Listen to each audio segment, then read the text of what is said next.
Hello, welcome back. So I spent the last few sessions thinking about the invertebrates that live in our gardens and around and about. Today I'm going to think about the vertebrates that sometimes visit our garden, and that is birds. Birds are a type of vertebrate. They are animals that have a backbone, and there's lots and lots of them around all over the place. And in order to encourage them to our gardens, it's a good idea to make some kind of bird feeder. Now, people often think about feeding birds in the autumn and the winter when their food is quite difficult to find, food is quite scarce for them, but actually it's just as important to feed them in the springtime when they are nesting and possibly feeding youngsters and needing lots and lots of food. So they'll be just as grateful if we make bird feeders in the spring as any other time of year. So I'm going to show you how to make one type of bird feeder using some of your recycling. What you'll need is some kind of empty drinks container, either one like this or a plastic bottle or a milk bottle, anything like that at all. And that's going to make your bird feeder. And the first thing you'll need to do is to cut some kind of opening in it. It needs to be about 5 centimetres from the bottom. So you might need to get an adult to help you with this bit.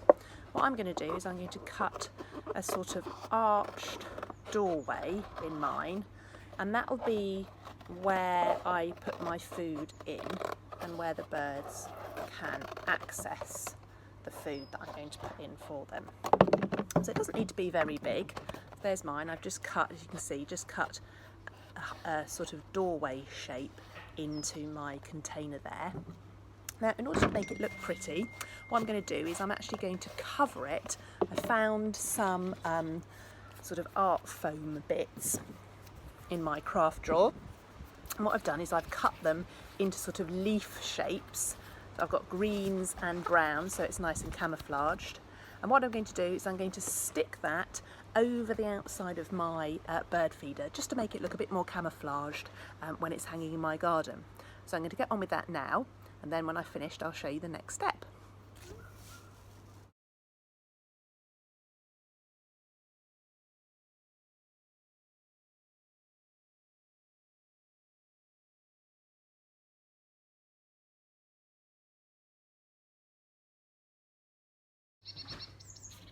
So here's my finished bird feeder that I've covered. So I've covered all 4 sides with my cut out leaf shapes, and you can use anything you like to cover it with. It's called decoupage, where you stick things over it. I've seen ones where people have used recycled plastic bags and cut shapes out from those to cover it with, anything at all that you want to decorate it with. And I've actually coloured in with pen the bits that I didn't cover with my shapes. So the final thing to do is to make some kind of hanger. So what I've done is I've made a hole. You need to get an adult to help you with that. I've just poked a hole all the way through the top there, and I've managed to find a little piece of garden wire, or you could use string or wool, anything that will hang your bird feeder. So I'm going to poke my wire all the way through, and then I'm just going to wrap it round at the top to make a little loop like that, and that will hang my bird feeder up for me. Now, I haven't actually got any bird food at home. I haven't got any bird seed at the moment. So I had a little look online, and in actual fact you can feed birds all sorts of things. You could leave just plain boiled pasta or boiled rice, cheese cut up into small pieces, raisins, sultanas, bacon rind, as long as it's unsmoked and not too salty. So there's lots and lots of things you can put in your bird feeder.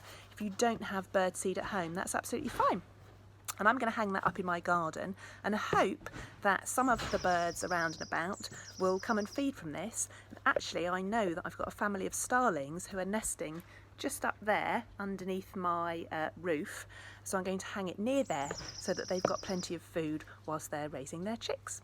Okay, bye.